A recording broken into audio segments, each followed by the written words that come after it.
Let's hear from some folks in the audience via Discord at davidpakman.com/Discord, starting with David from St. Louis. David from St. Louis, you're on the air. What's going on? Hi, Whoa. can you hear me? Yes, I can. A little too loud? You're coming in beautifully. All right, great. Thanks for taking my call. Pleasure. Yeah, so I had a couple questions for you. So first, I understand that you generally support the national popular vote and the interstate compact. I Yes. was Now, just before curious. we go any further, make sure to turn on Do Not Disturb on Discord because we're starting to get the Discord blings Oh coming yeah, in over yeah, your yeah. voice, and that's a pain. I'm definitely new to this, so Oh boy. can you hear me?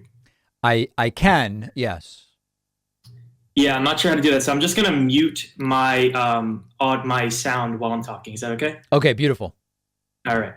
So my question is about the national popular vote, interstate compact. Basically, I understand that you support that.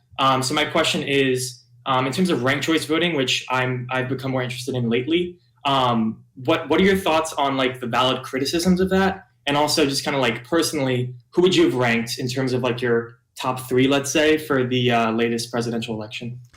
Um, my top of people who of the people who ran, I would have ranked Joe Biden first. So if you're asking about theoretically people who didn't run, but from who was on the ballot on November 3rd, I would have ranked Biden one. But maybe I'm misunderstanding that piece.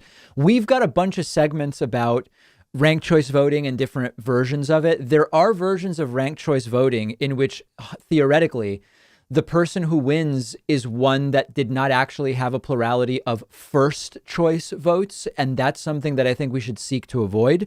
But there are some other methods, and I don't remember now because the expert we interviewed about it was about a year ago. It may be single transferable vote that resolves that problem. But I think that a national popular vote with some version of single transferable vote would be very interesting. I think it's extraordinarily unlikely that all of these things get changed at once. And so I think that the lowest hanging fruit is individual states, like, for example, Maine, changing away from a first past the post voting system, while at the same time we push the national popular vote interstate compact. But these things would work nicely together, but they are two different things. And they're likely to be, if successes are going to be achieved, they likely will not be at the same time.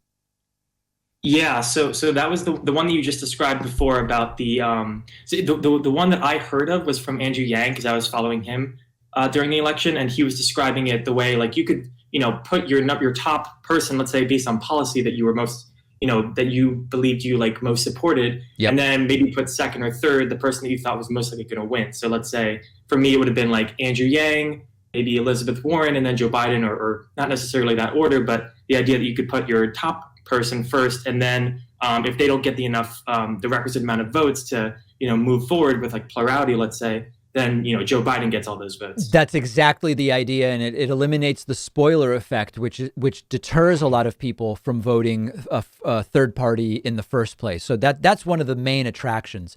David from St. Louis, I really appreciate the call. I'm going to let you go. I know you had a number of other questions, but we've got a bunch of people waiting, so we're going to keep going here.